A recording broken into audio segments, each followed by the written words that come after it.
The storm had not yet passed when Alexander Reed stood by the wide glass window of his penthouse, the city lights glimmering below like fragile stars.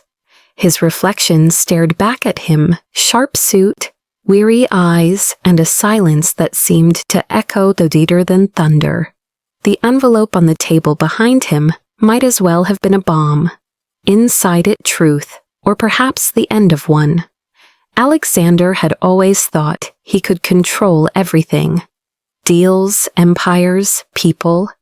But love had undone him. He still remembered the day he met Isla. She wasn't like the women who hovered around his world of marble floors and glittering events. She'd walked into his company's charity gala, not as a guest, but as part of the catering team. Her laughter was soft but sure. Her eyes, when they met his, didn't see the billionaire. They saw a man. She'd spilled champagne on his sleeve, flustered, apologizing, while he stood there oddly fascinated. By the end of that night, he knew her name, her story, and somehow she'd taken root in places he didn't even know existed in him. What began as quiet conversations turned into stolen nights. What began as curiosity turned into something terrifyingly deep. He had fallen. For the first time in his life, Alexander Reed had fallen in love. Then came the day she told him she was pregnant. He remembered the disbelief that turned to warmth, the way his usually cold voice trembled when he said, "We'll make it work." He'd started to imagine it, the family he never thought he'd have. The laughter echoing through halls once filled only with silence, until she vanished, no warning, no goodbye, just a note on the kitchen counter.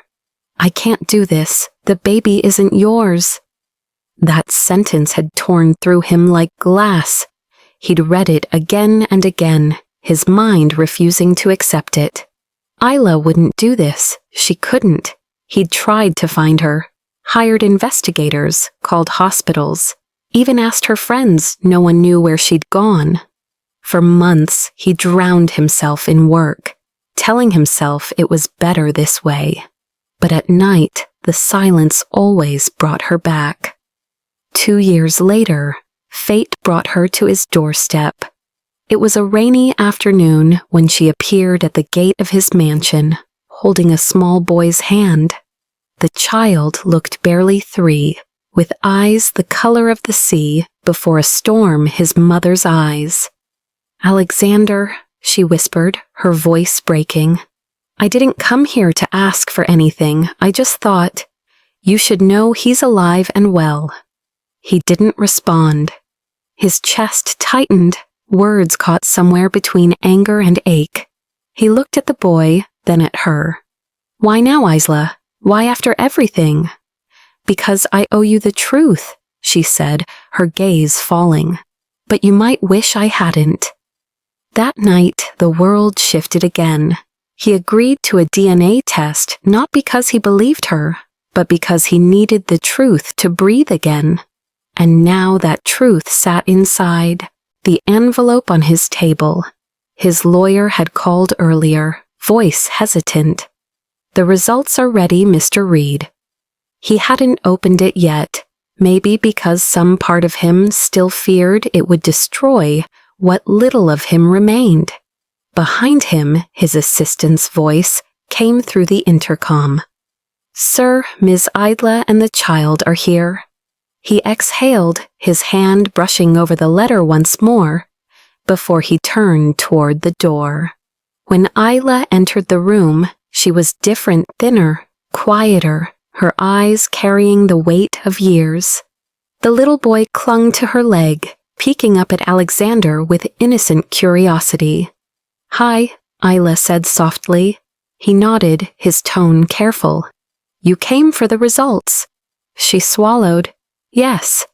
Alexander's fingers trembled slightly as he tore open the seal. The sound of paper splitting felt like the sky cracking open. He unfolded the sheet, scanning it once, then again. The silence that followed was unbearable. Isla took a small step forward. What does it say? Alexander's lips parted, but no words came out. His hand trembled as he lowered the paper. His face was pale, unreadable. It says, he paused, voice breaking in a way she'd never heard before. It says he's not my son. Her eyes closed, her face collapsing with quiet pain. I told you, she whispered, barely audible. But then Alexander's expression changed. Not anger, not relief.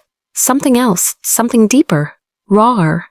He looked at her again, his voice trembling now for a different reason. Isla, it says he's not my son because he's my brother's. The room froze. Her breath caught. What? The truth was no longer something he could unhear. The DNA test had revealed something no one could have imagined. Isla's tears welled, her face twisting with shame and grief. I tried to tell you, Alexander. I tried, but you wouldn't have believed me. He sank into the nearest chair, the weight of betrayal and understanding crashing over him.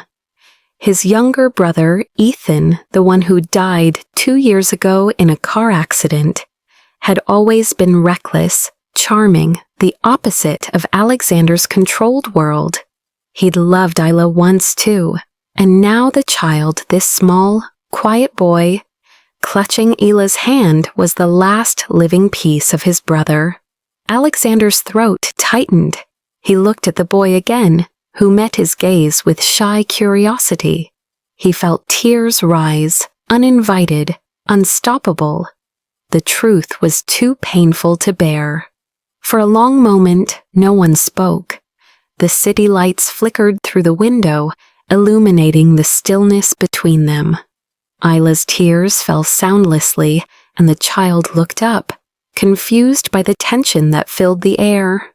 Alexander's mind was chaos, a storm of memories, guilt, and realization. Ethan, his younger brother, the one he'd buried, still angry at, still loving in ways he never admitted. And Isla standing here, broken, carrying the last piece of him. When he finally spoke, his voice was quiet, fragile. Why didn't you tell me sooner? Her hands trembled as she wiped her cheeks. Because when I found out, Ethan was gone, and you'd already decided I'd betrayed you. I thought if I told you, you'd hate him too. He swallowed hard, staring at the DNA paper, now crumpled in his fist. I already hated him for less. The truth cut through him like glass. His brother had always taken what he couldn't have: the spotlight, the ease with people, the warmth their parents never gave. But this was different. This wasn't theft, it was love tangled in tragedy. Isla stepped closer, her voice trembling. Alexander, I didn't come for forgiveness. I came because he deserves to know where he came from. I thought you deserved to know too. The boy, small, curious, with a mop of dark hair and those haunting eyes, looked between them, sensing the weight in the room. He reached out his tiny hand toward Alexander, clutching the corner of his sleeve. Alexander froze. The contact was light, yet it felt like an anchor. Something inside him softened, splintering the armor he'd built for years. What's his name? He asked quietly.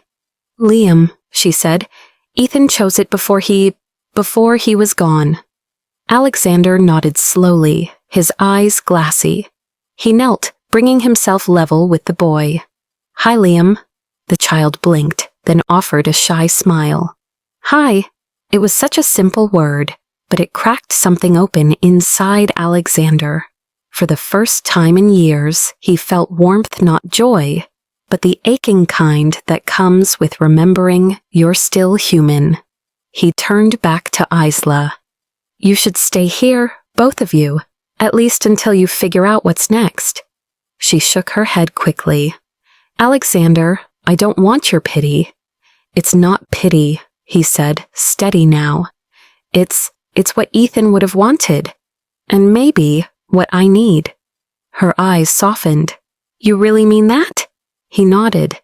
I lost my brother once. I won't lose what's left of him again. Outside, thunder rolled softly over the skyline. The air was heavy, but different now, less like a storm, more like the calm that follows. As Isla turned toward the boy, Alexander watched them, realizing that sometimes truth doesn't come.